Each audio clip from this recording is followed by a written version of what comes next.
So yesterday I changed out the brake pads and turned the rotor on the driver's side front brakes, and I took a bunch of photos and will write up an article about how to do it.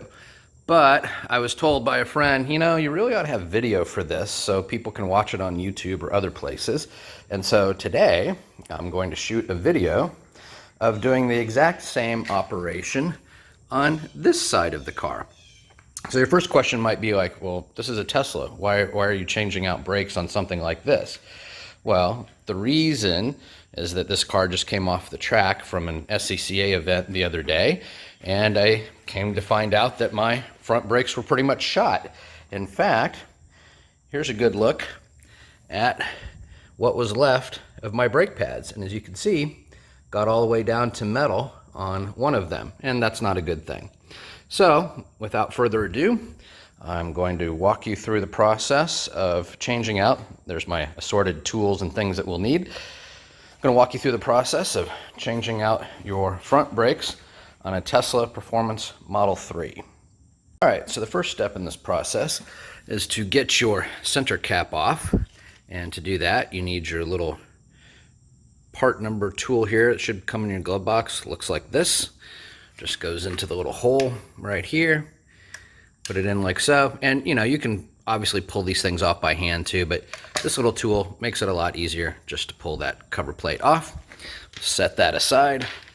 And the next thing we need is our torque wrench, which we have over here, and our socket for taking off the lug nuts.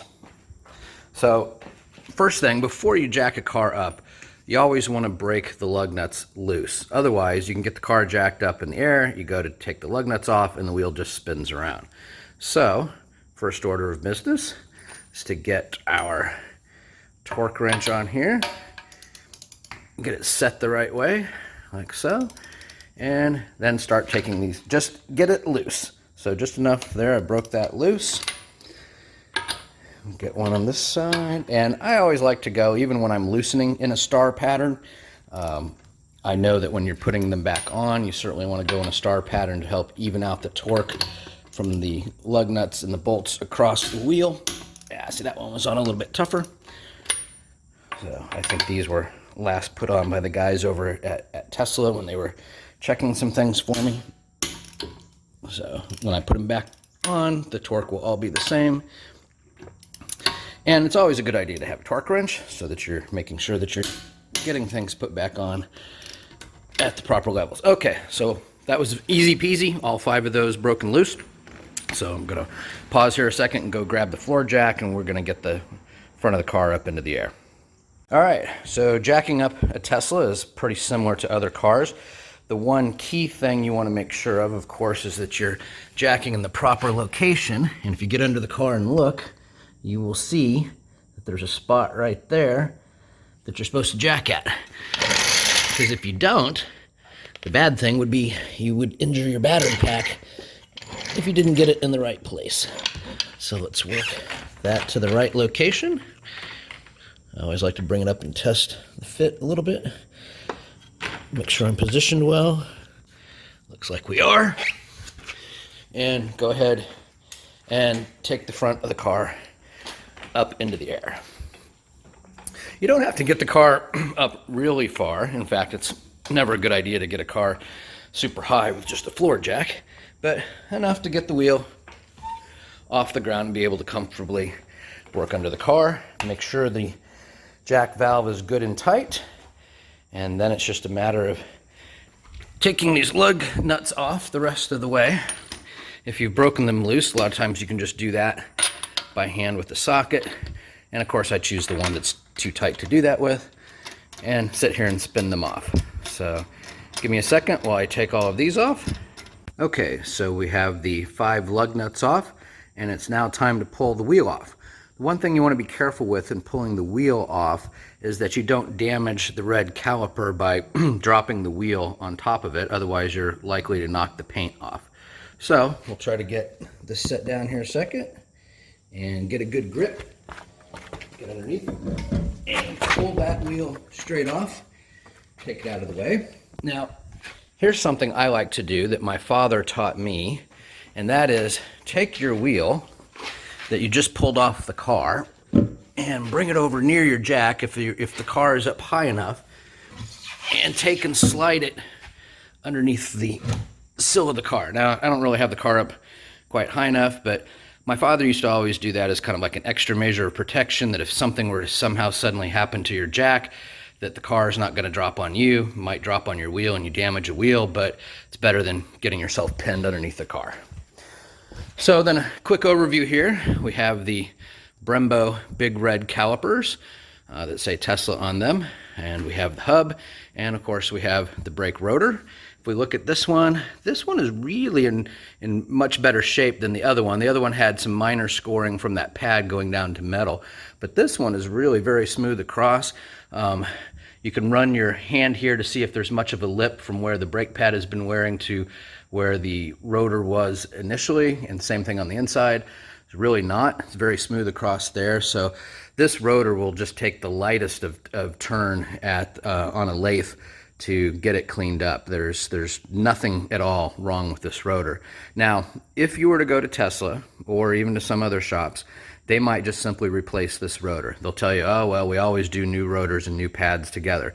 And that's fine, but rotors have maximum and minimum thicknesses. There's no way that this rotor is anywhere close to its minimum thickness. And if that's the case, you can simply turn a rotor. That's a process of putting it on a lathe, and they'll have a little diamond tool that cuts across it and just simply smooths the surface to like being brand new. Yes, you do lose a tiny bit of material, but again, as long as you're within spec, that's perfectly fine. It cleans up the surface nice and smooth for the new pads to adhere to. That's what I did yesterday with the other rotor on the other side, and it only took 20 thousandths of an inch of total wear off of that rotor with the cleanup and the wear to date, which is well within specification. I imagine this one's going to be even less. So from that standpoint, let's work on getting the caliper off next, because that's the next stage in this process. So to remove the caliper, there are two bolts on the back side that hold the caliper on. Let's see if we can't get a view of them here a second. Might be a little hard with the cell phone camera, but there's one. You'll see it right there. And then there's another one up over here. So there's two of them, and they are star-shaped like this socket. So this is actually a size 20, which to me seemed a little bit loose. I was told it was a 20, so that's what I went and got.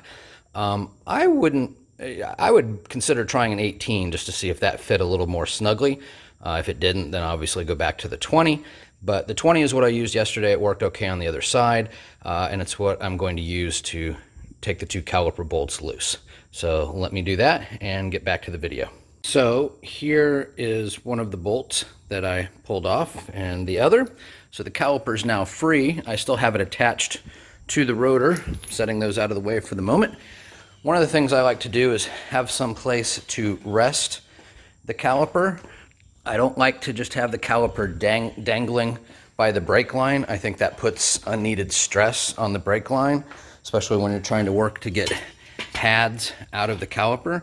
So I usually use something like a jack stand, and then I'll get a towel because I want to protect the paint on the caliper. And then it's just a matter of, here, let me set the camera up here. It's just a matter of removing the caliper, which should slide off pretty easily. And as you can see, it does. And then I'll rotate it so that I can work on the pads, getting the pads out. And I'll set, again, maybe get that towel up here a little bit, and I'll set it right there. So now I've got the caliper, and you can see the pads in the caliper, and I've got it resting on the jack stand. Now, one thing about the pads is that they clip in, and there are two pins on the top side of the pads. And let me rotate the caliper around to show that a little bit better. Set this down a second. Rotate this around.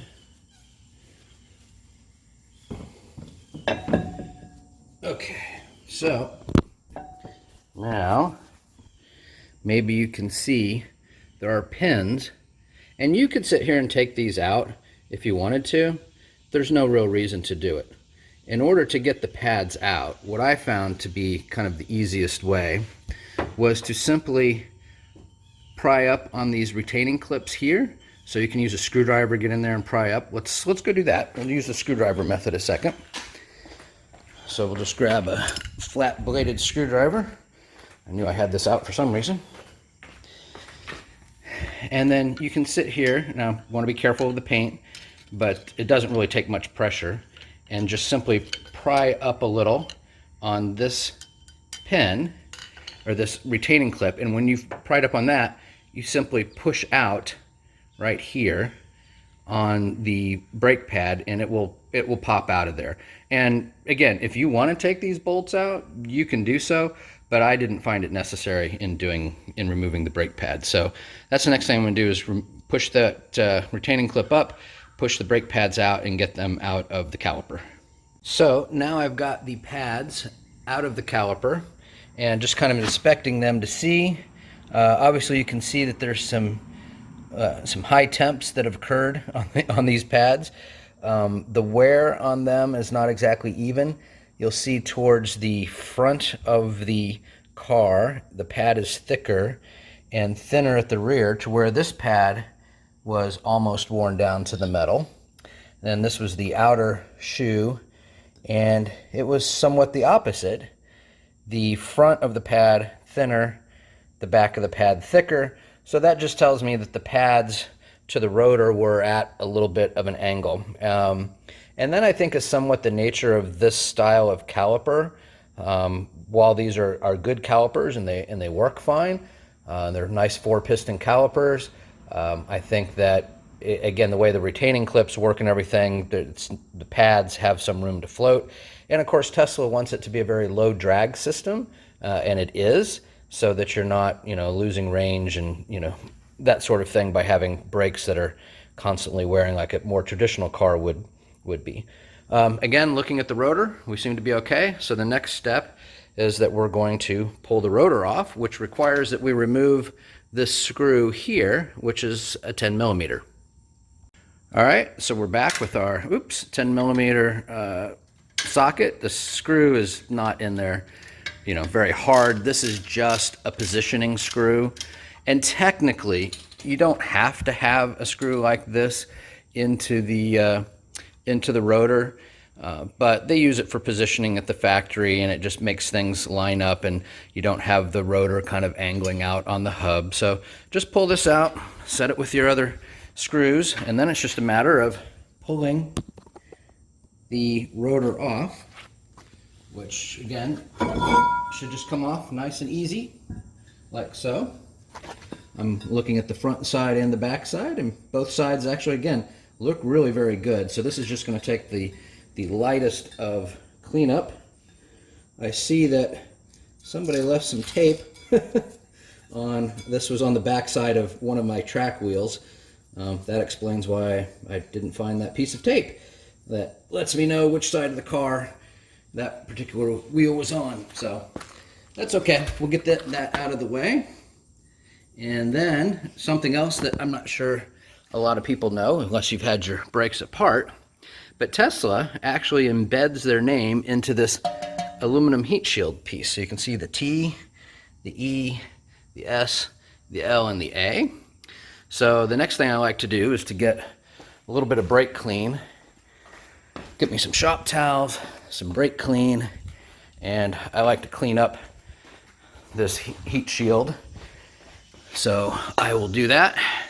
Just simply take a little bit of this friendly CRC brake clean, I'll spray a little on, let it set for a second or two, and then use some good shop towels just to take off any of the kind of extra brake dust and stuff that's there. Again, just like to clean it up a little bit if I can.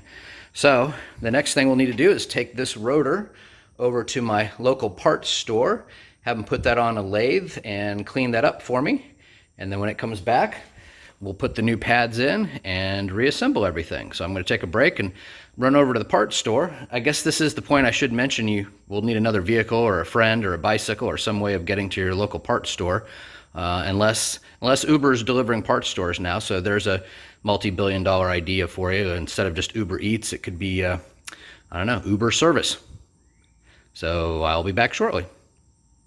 All right, so as you can see, I brought the rotor in one of my other cars here to O'Reilly Auto Parts, and I'm going to take it inside and have them turn the rotor on their lathe. Yesterday when they turned one for me, it took about an hour, so I'm assuming that it will take about an hour to turn this one. Be sure and put your rotor in a towel or something. There'll be some brake dust and all that. So here's my other transportation. Okay, so we're back from the auto parts store with the turned rotor. So you can see all nice and shiny and smooth on this side, all nice and shiny and smooth on the other side. And as I suspected, less than 20 thousandths of an inch difference from the original factory thickness, so not any issue whatsoever. Should also add the cost of refinishing the rotor at O'Reilly's was $12 a rotor. The cost of a brand new rotor from Tesla is, I don't know, $160, I think, each for the front ones. So figure I just saved, I don't know, $300 by just cleaning up the rotors that I have. So now we're going to rehang this rotor. It's pretty easy. I try to keep my fingerprints off the rotor as much as possible just to keep the oils off. You just want to line that up so that you're lining up the hole for the 10mm screw. Get that situated, start the screw in. You can probably turn it mostly all by hand. And get that down. Where's my socket? Here it is. Get this tightened up. Again, this doesn't have to be super tight, it's just enough to hold that in place. Feel free to rotate the rotor around. Everything looks all nice and good, nice and shiny. All right, so now before I go to put the pads in, you can try to compress the pistons on the caliper ahead of time if you want. There's a tool that they put in that goes in here and then it spans apart, and I don't have that tool. So you can either try to span these apart without the pads in, or you can put the pads in there and then try to span it apart. Last time I put the pads in first and then push the pads apart from each other. This time I might try it before putting the pads in. But one of the things you want to do before you even get to that is to raise your hood, get the plastic here, and pull this away, because you want to go to the brake master cylinder here and take this cap. You don't really necessarily have to take it all the way. I mean, it's always good to check your fluid level, but just leave it like that so that air can get out. And reason being is that if the system is completely closed and you go to try to compress those pistons in the caliper, it's harder to do so because you're fighting against the pressure that then builds up inside of the master cylinder. And yesterday I found it to be a significant difference between the two because I had forgotten to do it at first. So do that, help you get those pistons pushed apart. So a couple different ways you can try to push those pistons apart if you don't have the tool to do it. I sometimes use a pair of channel locks, and then as I'm spreading apart, you can see it spreads the channel locks apart from each other, and that usually works well if you have the room. If you don't have the room, and again, if I had the pads in here, I would wrap this with a towel because I don't want to mar up the pads, and then work this apart. You can obviously turn it because it'll go from more narrow to thicker, and that's easier to do, and then kind of push them apart and the pads will press against the pistons and open up that space. But obviously the pistons have come out some when the pads had worn down, and so if you just put the new pads in there, there's not going to be enough space to clear the rotor, so we have to get these pistons apart. So now you can see I got those pistons pushed in, and we want to get our new pads out. These are pads that I did buy from Tesla. They are the Brembo factory pads, and I could have gone with some other aftermarket ones, but you know, for the time being, I don't think this car is going to be on track again this year. I don't have anything scheduled for it, and if I do, I'll just take a different car. But anyway, some instructions, might be in Italian, don't know. And here are the two different pads. They come in sets. If you look at them, you'll see number-wise here that they are virtually identical. Here, let me flip that around. The revision that's in the car right now are N18s. These are N19s. So I'm assuming Brembo made some sort of slight change. The numbers on both sides are the same. And as you can see, the pads are identical. So there's not really an inner pad and an outer pad. They're shaped the same. The thicknesses are the same. Surfaces are the same on either side. So with some cars, there's an inner pad and an outer pad, and the pad design is different, and it might say inner and outer on them. These are identical, so it really doesn't matter which side. So let's work on getting one of these into the caliper. And as I mentioned, and you can probably see down in there are those pins that have to go through these holes in the tops of the pads, and in order to do that, you have to kind of press down against that spring clip that's going to resist you and then slide the pad in. I can't really do that one-handed, so I'm going to have to set the phone down. I don't really have a good place to show this, but let me stop the video and I'll come back after I've got the pad or pads in place. So I just wanted to quickly show that I've got, see the pin going through the pad on either side and how these spring clips are up. So I've got one side on, now I need to do the other. Okay, and as you can see, I now have both pads in. It looks like I might be just a little bit shy of clearance for the rotor, in which case, like I said, I can take something like the needle nose, I can wrap it, with here with a towel of some sort, put it in, just do a little extra turn. There we go. Yep, I can feel them separating just a little bit more.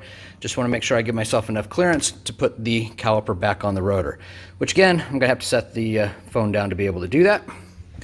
Let's see if I can set it up. Let's see, first off, is that resting okay? There we go. Let's see how the phone is. Okay, move that over a little bit like so. Try to capture this in process. There we are. Okay, we'll make sure again that I've got some good clearance here. This one piston was not as easy to move as the other. Okay, looks like I should have hopefully plenty of space now. Clear this out of the way. Turn my caliper. Let's see, come on. Help if I move that just a little. Almost. It's kind of hard, got to get this separated just right. Okay. Now I'm going to give it just a little bit more. A little bit more tweak here. Put this on it. Wrap that up.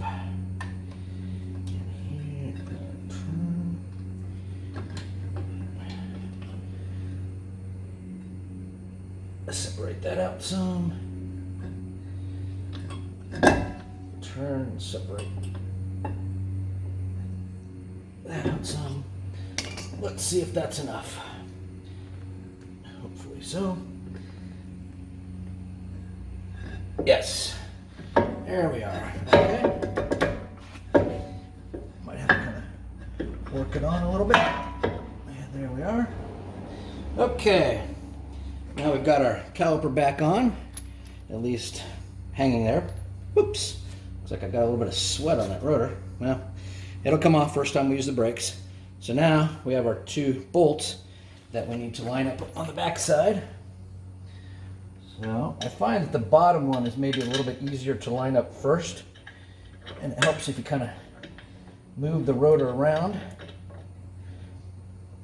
There we go. And this should be, you should be able to turn these in by hand, at least most of the way, or a good portion of the way. If you can't, then you don't have it in a bind. And of course, pull on the bolt, make sure you're not just screwing into airspace and not the actual caliper itself.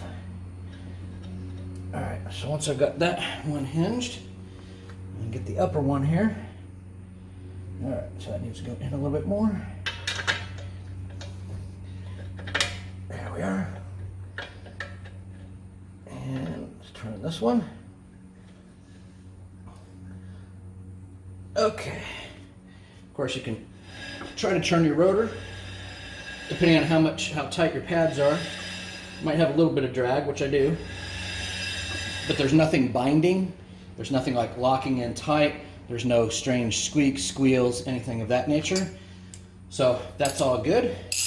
Then we will take our ratchet and tighten up our bolts here to bolt the caliper back onto the rotor.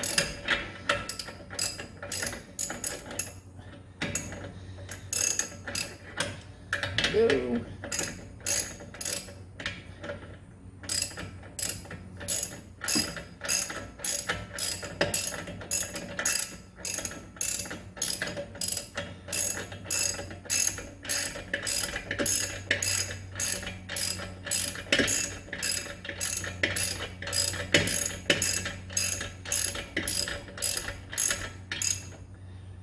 Alright, so just lightly snug at the moment.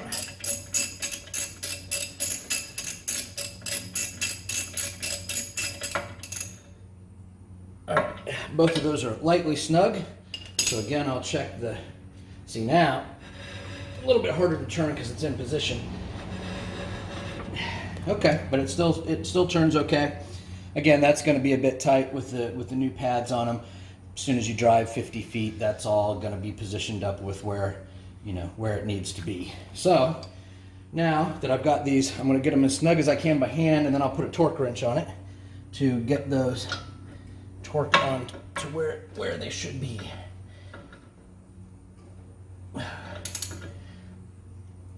Okay. I'm going to go ahead and pause the video for the time being. Okay, now it's just a matter of rehanging our wheel. So let's do that. All right. Old wheel over here. That's after I did torque down that caliper. I put it to, it's either 25 or 30 foot-pounds. I think that was right. So check with Tesla on the spec on that. I'm sorry, I had to take a brief break in between, take a call, and now I forgot. But let me get this wheel hung up. Again, you want to make sure you don't hit your caliper, so pick up your wheel accordingly. Get that lined up. And onto the car, like so. Grab some of our lug nuts here. Put these on, then we'll get the socket and the torque wrench and get those on.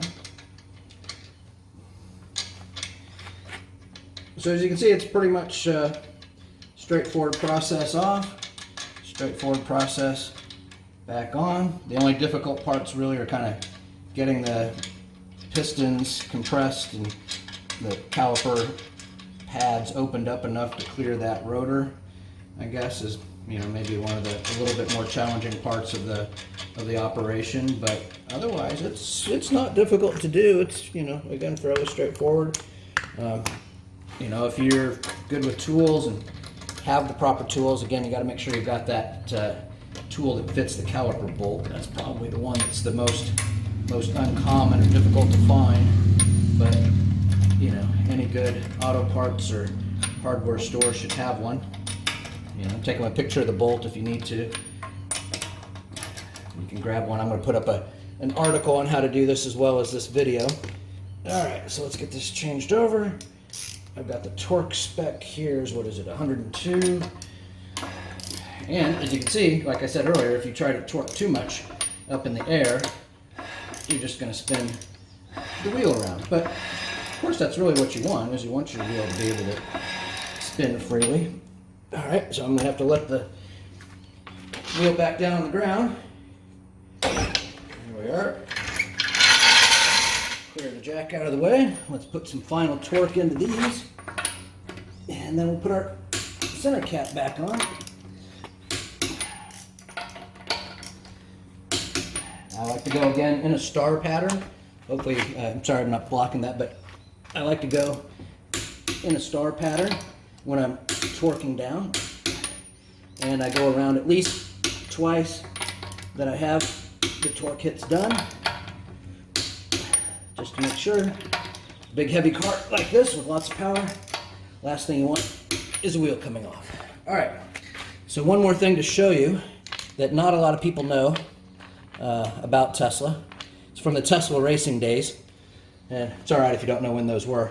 But see the T on your Tesla here, on your center cap? That T, that point, should point always towards your valve stem. So, like so. That's how you want to put that cap back on. That way, if you're in a hurry, you got to air up your tires, you can look at your center cap and see exactly where your valve stem is going to be around the wheel. So there we are. The brakes are done.